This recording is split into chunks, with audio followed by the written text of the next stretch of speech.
আজকে বানাবো homemade French fry. এটা বাচ্চাদের খুব প্রিয়। আমরা বাইরে বাচ্চাদের খেতে দিতে চাই না, তো এটা ঘরেই বানিয়ে ফেললাম আমি। আলুগুলো ফ্রেঞ্চ ফ্রাইয়ের মতো কেটে এতে কর্নফ্লাওয়ার আর কিছুটা কর্নফ্লাওয়ার আর চিকেন মশলা আমি এতে মেখে কিছুটা টাইম রেখে দিয়েছি। এবার এটাকে জাস্ট একটু ভেজে ভেজে নেব। কড়াইতে কিছুটা দিয়ে দিয়েছি, দেখো। এবার এটা একটু উলট পালট করে দিতে হবে, তারপরে এই তৈরি হয়ে যাবে ইয়াম্মি ইয়াম্মি। আমার বাচ্চাদের এটা খুবই পছন্দ। ভাবলাম তোমাদের সঙ্গে ভিডিওটা শেয়ার করি। আমরা তো স্ট্রিট ফুড খাই, রাস্তার পাশে কত নোংরা ভোংরা থাকে, ওর থেকে তো ভালো আমরা বাড়িতেই বানিয়ে ফেলি। বাড়ির জিনিসের স্বাদই আলাদা। তো দেখো এটা বানানো হয়ে গেছে। আমার বেবিগুলো পাশেই ছিল, বলছে মা তাড়াতাড়ি দাও।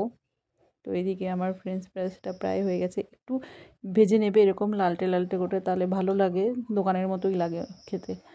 তো আমারটা রেডি হয়ে গেছিলো। আমি লবণটা আগেও মাখিয়ে দিয়েছিলাম, পরে আর আমার যেহেতু কাঁচা লবণ আমি খেতে দিই না বাচ্চাদের, তো তৈরি হয়ে গেছে হেলদি। তোমরাও কখনো বাড়ি ট্রাই করো।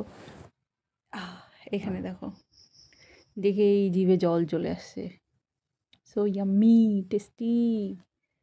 চলো বাই, দেখা হবে আবার পরে আর একটা ভিডিও নিয়ে।